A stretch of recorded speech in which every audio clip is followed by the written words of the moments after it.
He mocked her accent, belittled her silence. But when she opened her mouth, everything changed. The boardroom was glass, sleek, and dripping with arrogance. Men in tailored suits passed around espresso and egos while graphs lit up a glowing digital wall.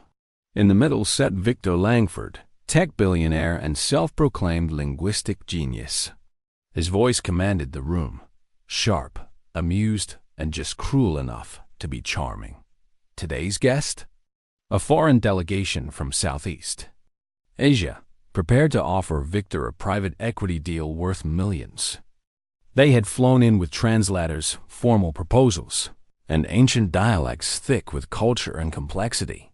But when their translators suddenly fell ill mid-meeting, confusion blanketed the room. Victor smirked, twirling his Montblanc pen. "No worries," he said, with that smug little grin. "I'll handle this." He cleared his throat, tried to speak the language. Butchered it. Laughter echoed. Not from the guests. They looked politely confused. But from his board, his advisors, his entourage of yes-men. Then, through the glass wall behind them, someone coughed. A maid. Barely noticed before. She had been cleaning near the refreshment table. Dressed in gray, worn shoes, head down, invisible. Victor, noticing the awkward silence, turned to her mockingly. "Hey, you maid.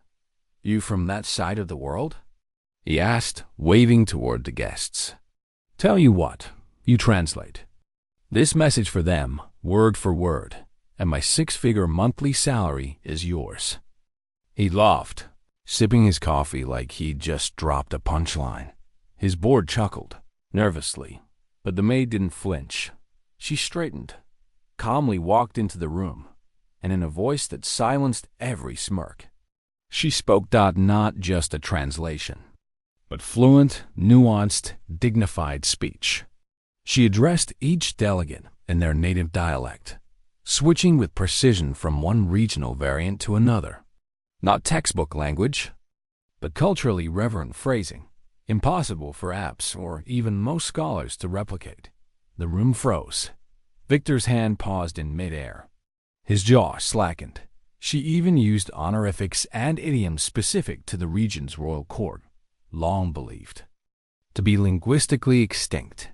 The guest's eyes widened, and then they stood. One elder placed his hand over his heart and bowed. The others followed. Respect. Deep, ancestral respect. The boardroom had turned into a shrine of stunned silence. Victor rose slowly, blinking, then finally asked, "Who are you?" The maid smiled softly. "My name is Layla, master's degree in comparative linguistics. I clean here because I was waiting for my mother's immigration paperwork to clear, and I needed money." Beat passed. Then Victor sat down. Hard. One of the guests turned to him and said in perfect English, "We will move forward, but only if she leads the partnership." Victor nodded, hollow. Everyone else just stared at the woman they'd never seen, who now stood taller than them all. After the delegates left, grinning, bowing again to Lila, the boardroom remained silent, like a storm had just passed.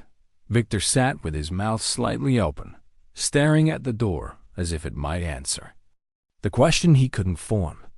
Lila quietly gathered her cleaning supplies from the corner of the room. No dramatics, no smugness, just calm grace. "Wait," Victor finally said, his voice a shade lower. She stopped. "I thought your English was broken." Lila turned slowly, eyes steady. "I chose silence, not stupidity." No one laughed this time. A senior executive stood. "Why didn't you ever tell us?" She looked at him, voice even. "Would you have listened?" No one answered. Because they knew the truth. To them, her accent had been a boundary, her uniform a label, her silence permission to be overlooked. But now the truth stood in tailored humility. She had been the smartest person in the room, and no one had asked. Victor ran a hand down his face. "How much do I owe you?" Layla tilted her head. "You already paid me." He looked confused. She smiled. With your silence. Asterisk Lila stepped into the elevator, her cart beside her, the echo of stunned silence still following her. But just before the doors closed, a young intern, barely 20, slid in beside her.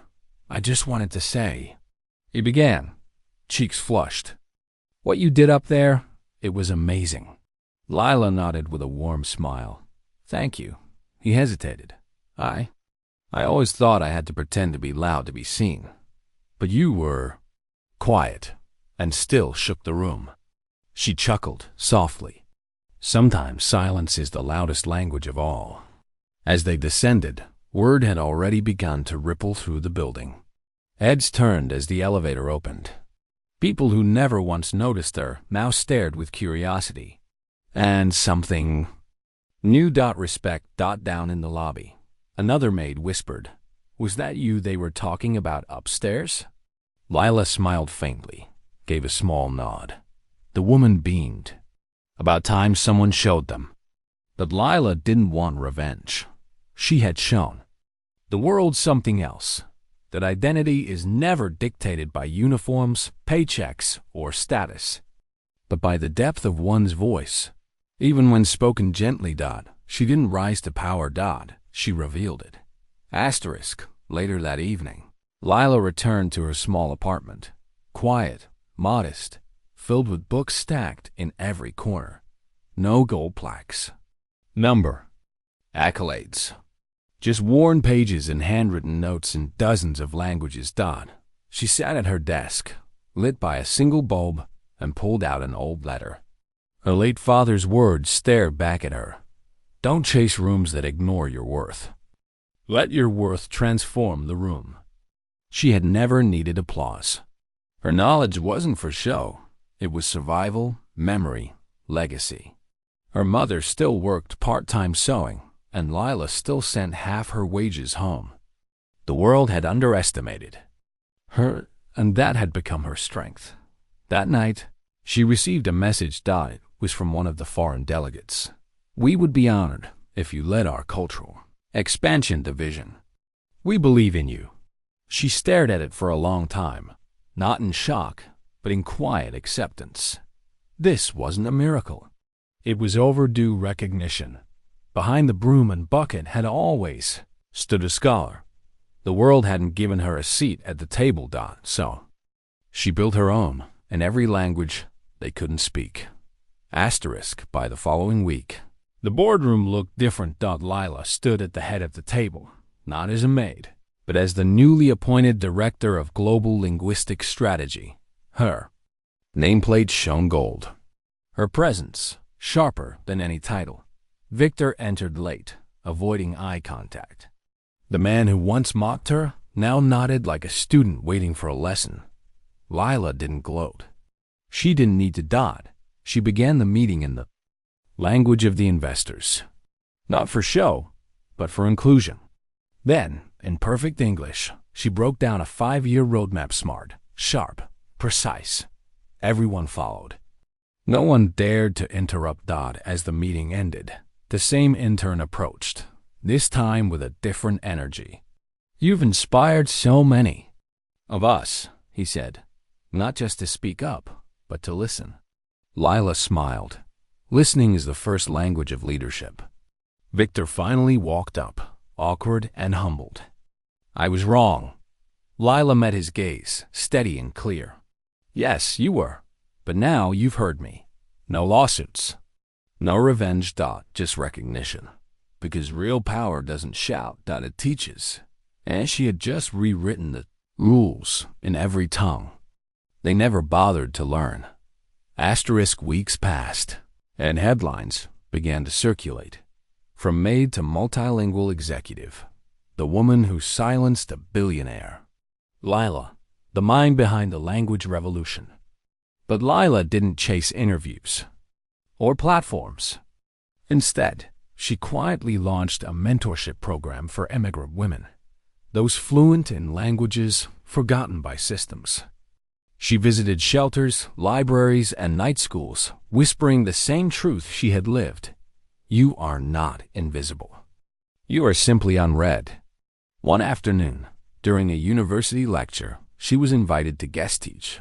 A student raised her hand. How did it feel when they finally listened? Lila paused, then smiled. It felt like I'd been speaking all along. They just finally removed their earplugs. The room laughed, but behind their smiles was awe. She wasn't just a translator of words. She was a translator of value, of overlooked humanity, of buried brilliance. And the same company that once ignored her now built an entire division under her leadership, one that measured success not in profits alone, but in understanding dot, because in a world addicted to noise, she had proven that the quietest woman in the room might be the one rewriting history. Asterisk on a quiet Sunday morning, Lila walked past the same corporate tower where it all began. Her old cleaning badge still hung inside a box at home. Not as shame, but as reminder. A woman sweeping the front lobby paused as Lila passed. "Miss Lila?" she asked, eyes wide. "It's really you?" Lila turned with a gentle smile. "Yes, and I see you." The woman lowered her gaze, tearing up. I'm trying to go back to school, but I don't think I'm smart enough." Lila stepped closer. "Smartness isn't how loud you speak. It's how deeply you understand." She handed the woman a card, an invitation to her mentorship program. Then she walked away, not into a limo, not into a camera crew, but into the world she had already begun changing, one unheard voice at a time. Back in the boardroom, Victor's new team prepared another global pitch. This time, they opened with a phrase in 7 languages, not from Google Translate, but taught by Lila because she had left more than a lesson behind.